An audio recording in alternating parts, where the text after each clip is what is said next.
Hi, this is Dave Jewell from Free Run Speed. Today I'm going to talk to you about the New Balance Fuel Cell TC. I'm about to go out for a run in them. It's my 9th or 10th run of 8 miles or a little bit more. Okay, the first thing I'm going to note is the upper. And we'll talk in depth about the upper, but because of my narrow foot, I have to wear a much thicker sock, which you saw at the start of the video. And I have to pull these laces really tight across the top of my foot. The one issue that I have, and it's, again, I believe it's my foot, not the shoe itself, but it's how my foot, unique foot, fits with the shoe, is the only place I feel pressure is on the knot, which is not normal in any other shoe that I run in. That this shoe, it's the one place that I feel right now. Okay, my run's finished. It was a tempo run that had 3 sections in it: 15 minutes, 12 minutes, and 9 minutes. And within each section, the pace went a little bit faster by segments. So in the 15-minute it was by 5 minutes, the 12-minute was by 4, and then the 9-minute was by 3. And the goal was to get faster within each one of those total segments. It was 8.8 miles. Again, it was the 9th or 10th run that I've done in the Fuel Cell TC. Alright, so the fit of the TC is created by this single layer mesh.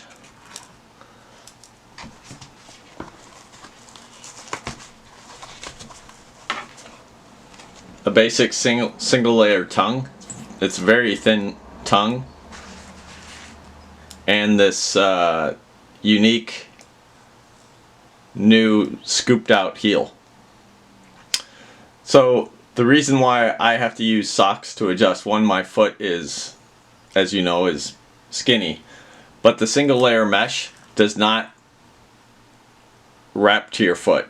You actually have to use socks to adjust to the gaps that may be created. Where in a shoe like this, with its knit upper, I can basically use any sock, because even in my bare foot, that knit upper wraps around my foot. So a knit upper will do that. A standard mesh upper, even though this is engineered mesh, won't do that. So you have to use socks to take up the gap. The reason why I get knot pressure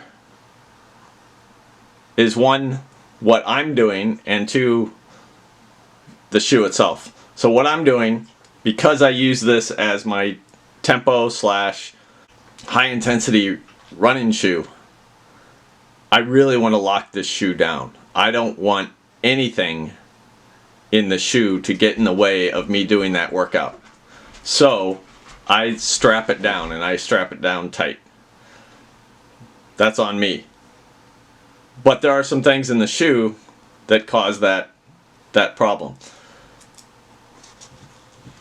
There's no padding in the tongue,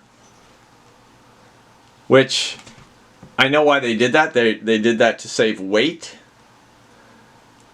but it doesn't weigh a lot to put a little bit of pad right there where the knot goes. Secondly, to really keep my heel locked in, I have to tie those laces really tight and pull really hard, because this heel is pretty perpendicular. So generally, heel counters may have a little bit of an angle to them to grab your heel, and there's no padding inside this heel counter, so there's nothing that is grabbing your heel. You simply have to lock it in place using the laces. The midsole is 100% fuel cell. The same midsole that they the New Balance used in one of our favorite shoes from last year, the Rebel. The dimensions, it's 36 millimeters in the heel, and it's 26 millimeters in the forefoot, giving you a 10 millimeter heel to forefoot drop. Couple of things. This midsole wraps up on the side of your foot. Does that on both sides, a little bit less on the medial side. But what that's going to do is create a great platform for your foot. So if you are running in, say, if you're training in the New Balance 860 as an example, and you need a go fast tempo shoe or a go fast race day shoe, there's enough support built into this that it'll work. The outer sole, ultra thin layer of very hard rubber up here in the forefoot. There is a layer of rubber in the heel on this side. This part is actually the fuel cell itself. But what you'll see is after 90 miles or so, there's no wear. There's some cosmetic wear on it, but otherwise there's no wear on it at all. And all of that running has been done on the roads. So very durable outer sole. We knew this was going to happen. We knew once Nike came out with a full carbon plate racing shoe that supposedly makes runners faster, we knew that the brands had to answer.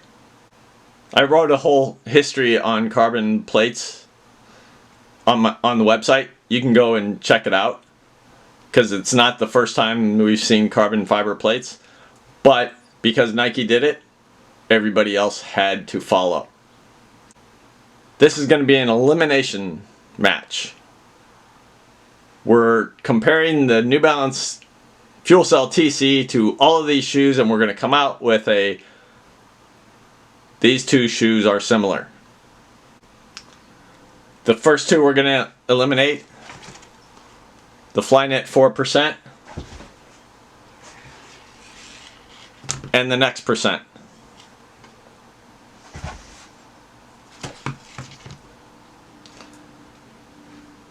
Those shoes stand alone on their own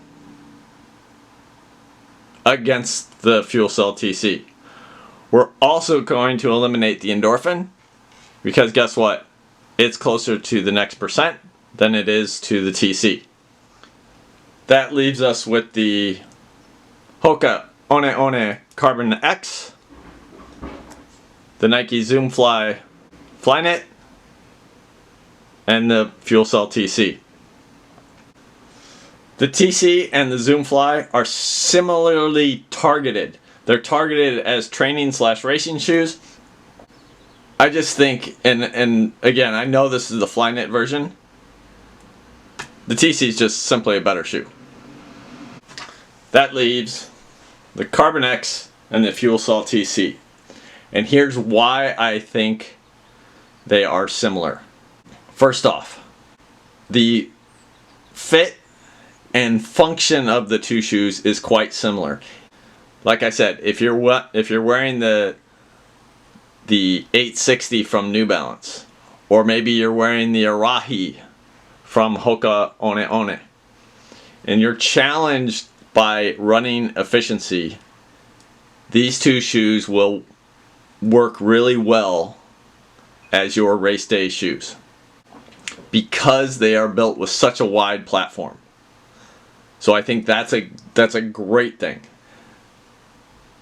The fit on the New Balance is even more accommodating than the fit on the Carbon X. So I think virtually any foot type is going to be able to fit in that New Balance. And that, again, I've always said, if you build a shoe for me, it's going to fail. Build a shoe for everybody else, it stands a really good chance. Personally, I have an issue with Hoka One One. It's a functional issue that I have. My left foot, because of the rocker, my left foot goes numb in every Hoka One One shoe, and even goes if it's possible, can get even more numb in this one because it has the carbon fiber plate and there's no flexibility at all. So because the foot has to roll over and there's no flex, my foot goes numb. Because the fuel cell foam is soft and really alive, I don't have that issue. My foot does not fall asleep or go numb in this shoe, even though there's no flexibility. So during this COVID-19, I've really limited the shoes that I run in. So for long runs or recovery runs on the road, it's the 1080. I believe that this shoe is going to be a top 5 shoe for 2020. It's that good. So that's my long run shoe. On the trails, I'm using the Terra Kiger from last year.